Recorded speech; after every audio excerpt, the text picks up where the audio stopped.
2,000 kilometer swath of Mongolia that I ran across, I ran or walked every single step.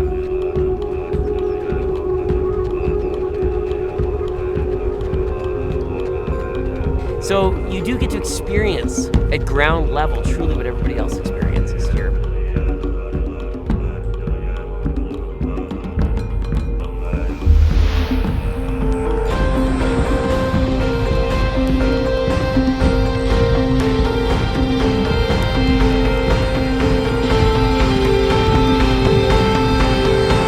Typically in the places that I'm going, I'm in the most remote part of the country. Amazing stories of these amazing people that really you could only come across if you were on an expedition for this length of time. But that's why we're here.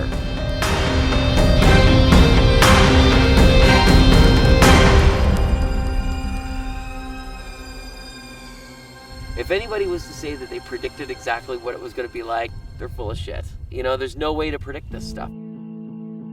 I started running late in my life. I quit a pack a day, 2 pack a day, smoking habit, and running for me was a tool for learning about myself. After my first major expedition where I ran 7,500 kilometers across the Sahara, I realized that in 111 days I'd learned about a culture, situations such as the water crisis in Africa. I may have picked up a magazine and read about it, but it wouldn't have been so experiential for me. So when you're out here in these places and you're running and you're experiencing, it's not a quick drive-by in a car where there's a fleeting glimpse or fleeting eye contact with someone. You're there and you're going to stop and you're going to talk to someone who's out there in the middle of the same place that you are. 3-second run. Very frustratingly, I made my way through bush and mud and cow shit. When this car pulls over on the side of the road and this guy jumps out and he says, "Where are you going?" I said, "I'm going to the road." Running across the Gobi. You know, I met a Korean explorer who was walking 1,000 kilometers across the desert, dragging his cart, and he joined our expedition for a few days and ran with me.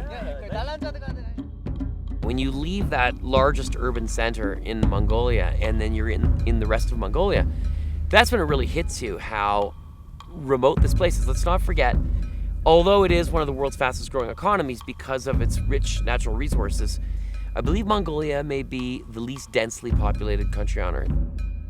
When you travel to the countryside, you're not only covering big physical distances, but you're also doing time travel. Really, when you come and see Mongolian nomadic livelihood, many of those things were there for hundreds of years.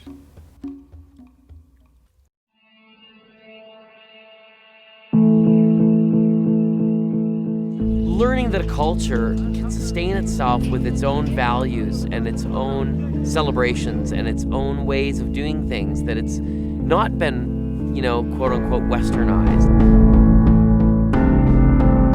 We have one trip on this planet, one chance to do something amazing in our lives. So whatever it is that you do that compels you to celebrate life. But for me, I made it a goal, a life's goal, to see and meet as many people as I could all over this planet, because that's what life's all about.